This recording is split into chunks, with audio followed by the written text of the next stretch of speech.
Исәнмесез, эфирда яңалыклар чыгарылышы, студияда Роза Хабибуллина, алга таба койбір темалар турында. Қор үрігенде яңгырлы күнні ишек алдын су баса, проблеманы кім хәл итер? Лифтка коляска белән кирип булмый. Чолтыва телекомпаниясына 29-нчы комплекста яшәүче шәһәрдәшебез мөрәҗәгать итте. Урынга Лилия Гатина чыкты. Нур Ихлас мәчете янында мәдрәсә төзелеше дәвам итә. Эшләр кашын тәмам булыр, Мәргән Файрушина белеште.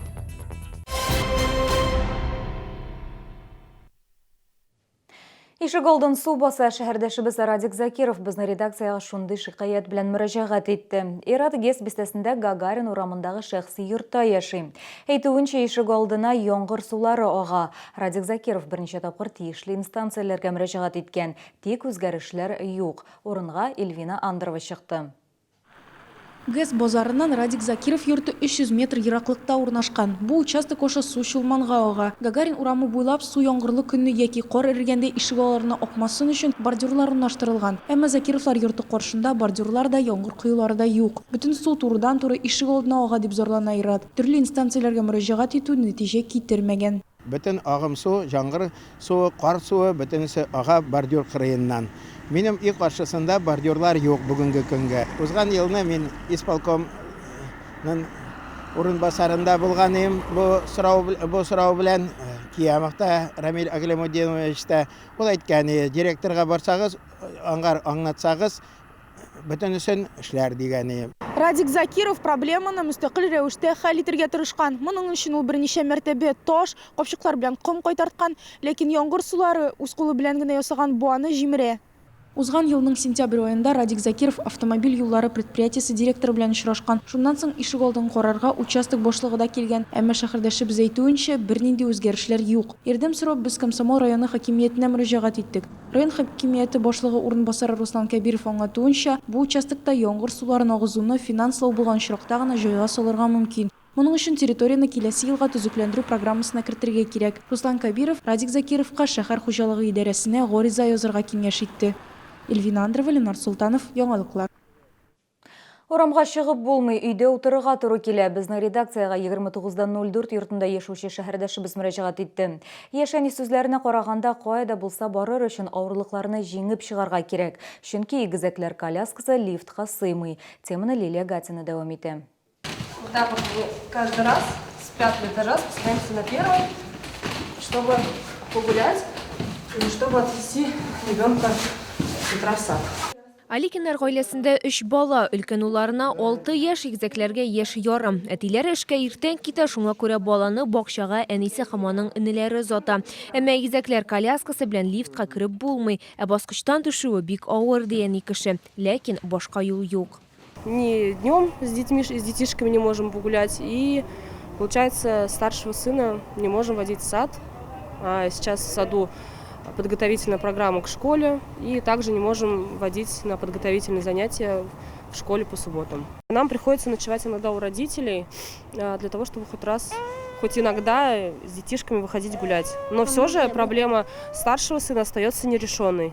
Килеп туган хәлдән чыгу юлын табу өчен күп балалы әнә идарә итү компаниясына һәм чаллы лифт оешмасына мөрәҗәгать иткән, әмма нәтиҗәсез. Хатын-кыз лифт ишекләрен киңәйтүне япан дуслар урнаштыру сорый. Челныстрой ремонт хезмәт күрсәтү оешмасында безгә буларны эшләп булмаячак дип аңлаттылар.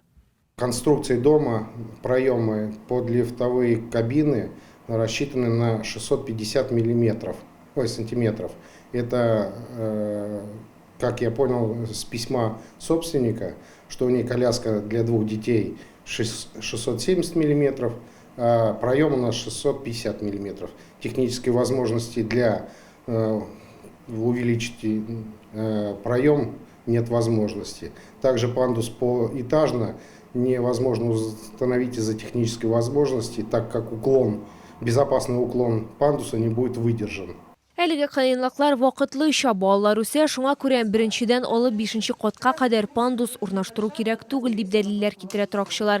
Әгәр йортта физик мөмкинлекләре чикле кешеләр яшәгән булса, монысы башка мәсьәлә. Бу очракта идарә итү компаниясына гариза белән мөрәҗәгать итәргә кирәк. Лилия Гатина, Фәнис Иксанов, яңалыклар.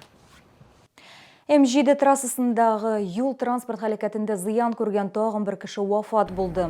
Узған шимбе түнінде Татар КВН лигасы администрациясы Қозанда ұйыштырылған ярым финал ойынынан шолыға қойтқанда аварияға ұшыры.